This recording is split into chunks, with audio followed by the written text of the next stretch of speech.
Hello hello class 11 students. आप लोग I hope आप लोग सही होंगे, सुरक्षित होंगे, स्वस्थ होंगे। देखिए, आप लोग क्लास 10 पास करके आए हैं क्लास 11 में, तो काफ़ी समस्याओं का दौर रहा इन 2-3 महीनों में, 2-3-4 अभी भी काफ़ी चल रहा है। तो आप लोगों की पढ़ाई वगैरह बहुत नुकसान हुई है। जो अच्छे बच्चे हैं उन लोगों को बड़ा दिक्कतें आ रही हैं, उनको समस्याएं कि उनको कुछ चीज़ें समझ में नहीं आती हैं कि कैसे क्या पढ़ें वो। तो आप लोगों के सहयोग के लिए यूट्यूब प्लेटफॉर्म पे बहुत सारे टीचर्स आपको अच्छा अच्छा पढ़ा रहे हैं, बहुत सारे बहुत अच्छे टीचर्स हैं जो आपको पढ़ाते हैं। ठीक है, तो आप लोगों का वो सब सहयोग कर रहे हैं। मेरे द्वारा भी आपका एक छोटा सा सहयोग किया जाएगा। मैं भी कुछ शुरुआत कर रहा हूँ, प्रयास है मेरा, आपको अच्छा लगेगा और मैं चाहता हूँ कि आपकी कहीं से कुछ थोड़ी सी जो है मैं मदद कर सकूँ आपकी। तो ठीक है बच्चों, मैं आज से आपका जो है क्लास 11 का फ़िज़िक्स का chapter number 2 units and measurement की मैं शुरुआत कर रहा हूँ। तो यहाँ से मैं शुरुआत कर रहा हूँ। हालांकि इस बहुत सारे वीडियोस टीचर्स के अच्छे अच्छे वीडियोस जो हैं वो पड़े हुए हैं। ठीक है, तो लेकिन जो है मैं भी आपका कुछ सहयोग करूँगा ताकि आपको अच्छा लगे और हो सकता है कि आपको कुछ नई चीज़ आपको कुछ मिल जाए। ठीक है, तो देखिए, इस चैप्टर को शुरू करने से पहले मैं आपको जो है एक छोटी सी एक मैं कहानी सुनाऊंगा। आज कोई बहुत ज़्यादा नहीं, एक एक इंट्रोडक्शन वीडियो है। हालांकि मैं अपना नाम बता देता हूँ, मेरा नाम अजीत कुमार सिंह है और डिस्ट्रिक्ट हरदोई है मेरा, उत्तर प्रदेश में। ठीक है, तो अब मैं एक जो कहानी से मैं थोड़ी सी शुरुआत करूंगा आपकी, जो चैप्टर की है। इसके आज ज़्यादा नहीं है, बस हल्का सा इंट्रोडक्शन है बच्चों। बस इसको आप आज एंजॉय करिए, केवल इंट्रोडक्शन को। इसी तरीके से हमारी मजाक मजाक में, हंसी हंसी में पढ़ाई होगी। आपको फिजिक्स का भी मैं कुछ प्रोवाइड करूंगा। बहुत सारे जो है कंपटीशन में आए हुए क्वेश्चंस हैं, उनको भी मैं सॉल्यूशन के साथ में वीडियो डाल दूंगा। जो आपको अच्छा लगे उतना आप यूटिलाइज़ कर लीजिएगा उसका। मैथ का भी आपको मिल जाएगा, केमिस्ट्री में भी आपको मिलेगा। तीनों सब्जेक्ट्स में आपको जो वीडियो होंगे वो अच्छे अच्छे वीडियो आपको मेरे द्वारा जो है मेरे चैनल पे, जो मेरा चैनल क्या, हम सबका जो चैनल होगा, कोटा एकेडमी के नाम से कोचिंग है मेरी, तो इस पे आपको जो है वो उपलब्ध हो जाएंगे। कोई पैसा नहीं है, कोई कुछ नहीं है, बस एक ही उद्देश्य है हमारा कि आप पढ़ें, मेहनत करें और अच्छे नंबर आपको मिल जाए, वही हम लोगों की फ़ीस है।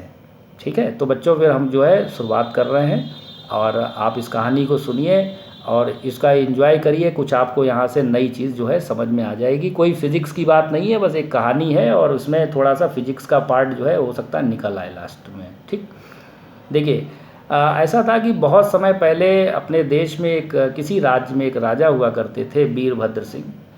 तो उनके राज्य में एक कपड़े का व्यापारी था, बहुत बेईमान था वो। बेईमानी इतनी ज़्यादा थी कि प्रजा उससे बहुत ज़्यादा दुखी थी।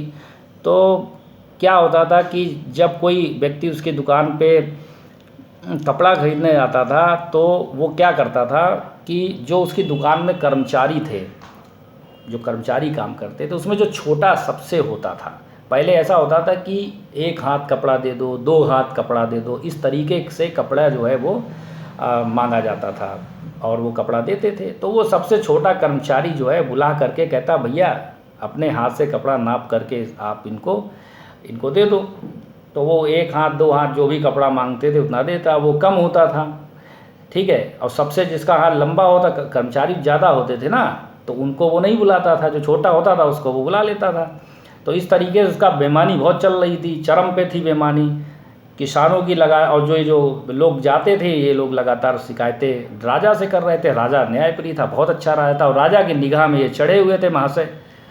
तो एक दिन एक किसान गया, हालांकि तो किसान ने के लड़के की शादी थी और उसे कपड़े खरीदने थे। तो एक, अब गरीब किसान था तो वो एक जोड़ी कपड़े से ज़्यादा नहीं ले सकता था। दुकान पे गया, उसने कपड़ा मांगा, फिर वही कार्यक्रम उसने उसी तरीके से जो है वो कपड़ा उसको कटवा करके एक छोटे से हाथ से जो है उसको दिलवा दिया। छोटा हाथ था उसका, उसी से उतना ही कपड़ा नपवा दिया। अब उसके बेचारे के कपड़े नहीं बन पाए और उसकी शादी भी टूट गई इस बात से। इतना पैसा नहीं था, बेचारा किसान रोता रोता जो है पहुंच गया अब राजा के पास में, अब राजा ने कहा कि अब ऐसा है, इसको निपटा ही दिया जाए इस मामले को। तो राजा की निगाह में चढ़े पहले से थे वो। राजा ने उनको जो है बुलाया, कहा आइए भाई साहब, बुलाया और उनसे कहा कि ऐसा है, अब भाई इनका जो है कपड़ा दो और इस राज्य को आप छोड़ भी दो। तो उसने थोड़ा गिड़गिड़ाया, जो व्यापारी था, उसने कहा कि साहब ऐसा है कि कपड़ा हम जो है दे देंगे। तो राजा ने कहा ऐसा करो कि जो खली है ना, खली, उसके बराबर जो है आप कपड़ा तौल दीजिए। अब व्यापारी ने सोचा कि खली जो है इनका सेनापति है, सेनापति का नाम खली था, तो उतना कपड़ा कितना लग जाएगा, 80-90 किलो का आदमी होता उस समय, मान लो थोड़ा ज़्यादा रहा होगा, 1 कुंटल मान लीजिए, 1 कुंटल पे कितने थान चढ़ जाएंगे, 20-30 जो भी चढ़ जाए थान। अब थान छोटा है बड़ा है, ये तो उस समय की स्थितियाँ रही होंगी। अब वो थान लेके आ गया। दूसरे दिन देखा क्या, जब राजा ने खली को बुलाया तो खली भाई साहब निकला हाथी। अब हाथी देखते ही इनकी हालत जो है वो हो गई ख़राब। अब जब हालत ख़राब हो गई तो इन्होंने कहा कि राजा हम तो बर्बाद हो जाएंगे। उन्होंने कहा बात तो हमारा कमिटमेंट हो चुका है कि अब कमिटमेंट मैं एक बार ही करता हूँ, बाकी दोबारा तो मैं बात करता नहीं हूँ। तो राजा ने कहा कि ऐसा है, अब इनके बाद कपड़ा आप जो है दे दीजिए। तो अब उसने अपना दुकान बेच के सारा कपड़ा जो है लोगों को उपलब्ध करा दिया। अब राजा ने कहा कि चलो ये एक लोगों की समस्या तो मैंने निपटा दी, लेकिन ऐसे जाने कितने व्यापारी होंगे कपड़े के, जो कपड़े की ही मैं बात कर रहा हूँ अभी फ़िलहाल, एक जो चीज़ मैं समझाना चाह रहा हूँ वो लास्ट में निकल के आएगी। तो ऐसे बहुत सारे होंगे व्यापारी। तो ऐसा करते हैं कि अब कुछ ना कुछ इसका एक परमानेंट इलाज कर दिया जाए। तो राजा ने कहा ये जो 1 हाथ 2 हाथ, कहीं इसका हाथ नपा दिया, उसका हाथ नपा दिया, अब ऐसा करो कि अब हमारा हाथ नापो। तो राजा ने अपने हाथ के बराबर एक डंडा काटा और सभी दुकानों पे सर्कुलेट कर दिया कि आज से 1 हाथ 2 हाथ जो भी मांगे अब चलेगा हमारा हाथ, और हमारे हाथ का नाम है वीरहस्त। ये एक स्टैंडर्ड सेट राजा जी ने कर दिया। अब लोग जब भी कपड़ा खरीदना जाते थे तो वो 1 वीरहस्त मांगते थे, 2 वीरहस्त मांगते थे। तो अब तो कहीं से भी मांगे उतना ही मिलना है। अब राजू का हाथ या श्यामू का हाथ तो नपा नहीं देंगे वो, अब तो राजा का हाथ ही चलेगा। तो इस तरीके से राजा ने जो स्टैंडर्ड सेट किया, यही स्टैंडर्ड जो है क्या कहते हैं इसको, यूनिट। इसको क्या कहते हैं, यूनिट। जैसे कि आज आप अगर कपड़ा जो है वो दुकान पे लेने जाते हैं तो जो दुकानदार है वो आपको कपड़ा मीटर में नाप के देता है। आप 1 मीटर मांगो, 2 मीटर मांगो, चाहे किसी की दुकान से मांगो, चाहे लल्लू की दुकान से मांगो, चाहे कल्लू की दुकान से मांगो, मिलेगा आपको 1 मीटर में उतना ही मिलेगा। ठीक है, तो ये एक स्टैंडर्ड आपका जो है उन्होंने सेट कर दिया पूरा। तो ये तो हो गया आपका यूनिट हो गई। अब आप अब एक चीज़ और है कि आप लोग जब किसी किराने की दुकान पे जाते हो तो किलो में चीज़ मांगते हो, तो वो एक बाट रखता है किलो का, 1 किलो 2 किलो। आप आटा दाल चावल सब लोग जाते हैं दुकान से ख़रीदने के लिए, तो वो चीज़ें जब आप मांगते हो तो जो दुकानदार है वो आपको तौल करके, उसके कंपेयर करके, तौलता क्या, वो उसको कंपेयर करता है। कंपेयर करके जब कांटा बीच में आ जाता है वो आपको दे देता है। तो आप जान जाते हैं कि भाई इसने ये जो चीज़ दी है वो आपकी कितनी है, वो आपकी चीज़ 1 किलो है। तो ये जो कंपैरिजन हुआ बच्चा लोगों, ये जो कंपैरिजन है इसी को हम लोग कहते हैं मापन, मेज़रमेंट। ठीक है, जो स्टैंडर्ड सेट हुआ वो आपकी यूनिट हो गई। जो मेज़रमेंट हुआ, ये जो इसने कंपेयर करके दिया, यही आपका मेज़रमेंट हो गया। 2 बातें निकल आई आपकी। मैं चैप्टर के जो चैप्टर का जो नाम है मैं उसको निकाल रहा हूँ इस कहानी से। ठीक है, और उसके बाद में जो चीज़ आपने ली वो स्थान घेरती है, जगह घेरती है, उसमें वज़न होता है, उसमें होता है मास, और ये जो मास होता है यही आपकी बन गई फिज़िकल क्वांटिटी, और यही आपकी जो है भौतिक राशि है। ठीक है, आप कपड़े की दुकान गए, आपने जो चीज़ मांगी उसने लंबाई में आपको चीज़ दी, वो क्या बन गई भाई, वो तो बन गई आपकी फिज़िकल क्वांटिटी, यानी लंबाई बन गई वो आपकी। ठीक है, तो आपकी देखिए फिज़िकल क्वांटिटी भी आ गई इस कहानी में, आपकी यूनिट भी आ गई इस कहानी में, मेज़रमेंट भी आ गया इस कहानी में। तो ये 3 बातें ही मुझे इस कहानी में आपको बतानी थी। ये जो इंट्रोडक्टरी जो वीडियो है, इंट्रोडक्शन जो मैंने जो आपको दिया है, इसमें इसी कहानी में यही बात मुझे बतानी थी। और अगर मैं इस कहानी को थोड़ा सा और मैं आगे बढ़ा दूँ, थोड़ा सा जो अभी आपने कहानी इतनी देर से सुनी है मेरे द्वारा, इसको अगर मैं थोड़ा सा आगे और बढ़ा दूँ तो क्या होगा कि एक नई बात और निकल के आ जाएगी। क्या है, अब ये वीरभद्र जो थे वो एक राज्य के राजा थे, इनके पड़ोस में एक और राज्य था, वहाँ के एक और राजा थे, कह दिया जाए इनके छोटे भाई थे, उनका नाम था सोनभद्र। क्या नाम था? सोनभद्र नाम था। तो सोनभद्र ने देखा कि हमारे बड़े भाई जो वीरभद्र हैं उन्होंने ये तो ठगी ख़त्म कर दी अपने यहाँ से, तो उन्होंने, और कैसे ख़त्म की पता तो पड़ोसी को चली जाता है, उनको पता लगा, तो उन्होंने कहा कि अब हमारे राज्य में भी जो है वो हमारा हाथ चलेगा, और हमारे हाथ का नाम है सोनहस्त। यानी अब हमारे राज्य में जो लोग कपड़ा खरीदने जाएंगे वो किसी भी दुकान से जो कपड़ा मांगेंगे तो 1 सोनहस्त, 2 सोनहस्त, 2.25 सोनहस्त, 2.25 सोनहस्त, इस तरीके से वो कपड़ा मांगेंगे। तो चलिए ये दोनों बातें जो हैं चलने लगी, लेकिन समस्या क्रिएट क्या हो गई कि जो वीरभद्र थे वो उनकी पर्सनालिटी गजब की थी, उनका हाथ भी लंबा था, और जो सोनभद्र थे उनकी हाइट कम थी, उनका हाथ छोटा था। तो एक सोनहस्त में जो कपड़ा मिल रहा था वो कम था, एक वीरहस्त में जो कपड़ा मिल रहा था वो कपड़ा ज़्यादा था। समस्या यहाँ पे क्रिएट हो गई इन दोनों राज्यों के व्यापारियों को।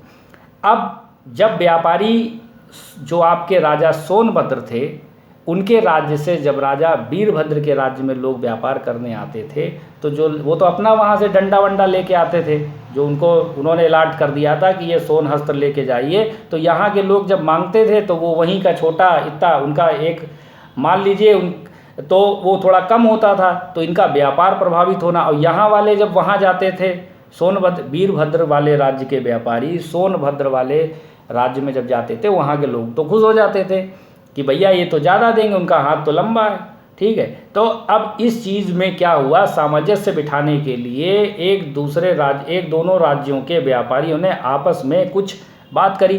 तो फ़र्क क्या आ रहा था कि जो वीरभद्र राजा थे उनका एक हाथ और जो राजा सोनभद्र थे उनका आधा हाथ, यानी उनके 2 हाथ निकल रहे थे उसके अंदर, ठीक है। तो उन्होंने अब ये चीज़ बनाई कि जब सोनभद्र वाले जो राज्य के जो सोनभद्र राजा थे उनके राज्य के लोग जब वीरभद्र के राज्य में आएंगे और जब कपड़ा मांगेंगे तो अब वो जब 2 हाथ देंगे, यानी वीरभद्र के एक हाथ में वीरहस्त में 2 सोनहस्त निकल रहे थे। तो इस तरीके से अब क्या चीज़ निकल का, ये इन्होंने आपस में एक दूसरे में क्या बिठाया, सामंजस्य।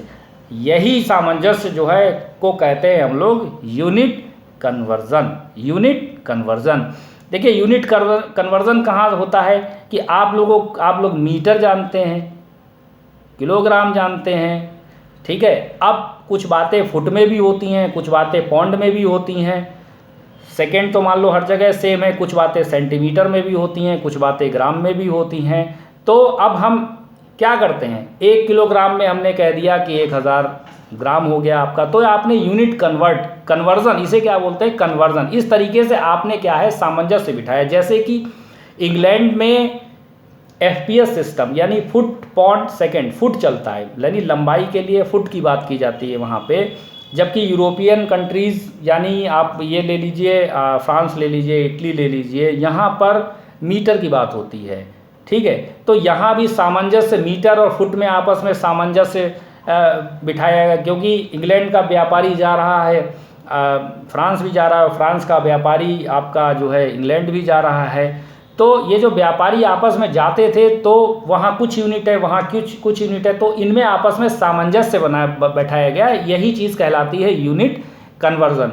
और आगे आने वाले वीडियोज़ में हम लोग जो है ये सारी बातें जो है कि जो अभी आपने फिजिकल क्वांटिटी आपने जो पढ़ी, ये फिजिकल क्वांटिटी आपकी 2 टाइप की कन्वर्ट हो जाएगी, एक फंडामेंटल हो जाएगी और दूसरी आपकी ड्राइव्ड हो जाएगी। यानी फंडामेंटल जो आपकी बेसिक हो जाएगी क्वांटिटी जो आपके पास है, बेसिक क्या है जो आपके पास है, और ड्राइव्ड वो होती है जो बेसिक से बनाई जाएगी, बस और कुछ नहीं है।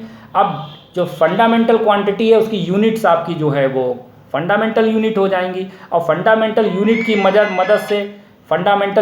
मदद से जो आप ड्राइव्ड क्वांटिटी जो है, फंडामेंटल यूनिट की मदद से जो आप ड्राइव्ड यूनिट्स बनाएंगे वो आपकी ड्राइव यूनिट कहलाएंगी, ठीक है। इसके बाद में हम लोग डायमेंशन पढ़ेंगे, डायमेंशन फार्मूले पढ़ेंगे, यूज़ ऑफ डायमेंशंस, डायमेंशन का यूज़ क्या है वो चीज़ हम लोग पढ़ेंगे। बस यही इस चैप्टर में है, और इस चैप्टर से एक या 2 क्वेश्चन जो है वो आपके IIT नीट या कंपटीशंस में आपके आते हैं। बहुत इंटरेस्टिंग चैप्टर है और अब मेहनत से आप लोग पढ़िए और मन लगा के पढ़ेंगे तो कोई चैप्टर कठिन नहीं है।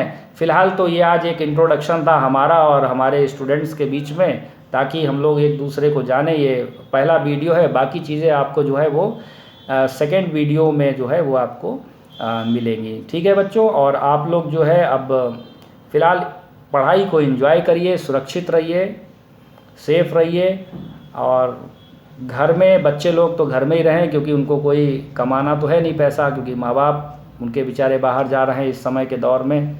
ठीक है, तो आप लोग फ़िलहाल सुरक्षित रहिए और माँ बाप को परेशान मत करिए, क्योंकि ऐसे में एक सबसे बड़ी समस्या ये है आप लोगों के सामने कि आपके पास में बहुत ज़्यादा ऑप्शन नहीं है। आपको जो टीचर्स हैं उनकी मदद लेकर के आपको अपनी पढ़ाई को आगे बढ़ाना है। ठीक है, और घर में समय दीजिए। आपकी सिटिंग कैपेसिटी जितनी अच्छी होगी, टीवी से मोबाइल से दोस्ती यारी अच्छी बात है, लेकिन टीवी मोबाइल इनसे दूर रहिए। दोस्ती भी आप जो है करिए, अच्छी बात है, लेकिन एक दायरे में रखिए ताकि आपके कैरियर पर कोई बहुत बड़ा फ़र्क ना करे। और इसी के साथ में आज का वीडियो जो है समाप्त होता है और फिर नेक्स्ट वीडियो में हम लोग जो है बोर्ड पे मिलेंगे। बोर्ड यानी कि जिस पर मैं लिख करके आपको पढ़ाऊँगा। ये वीडियो तो मैंने अपने ऑफिस से आपके लिए बनाया है। ठीक है, ओके, बाय।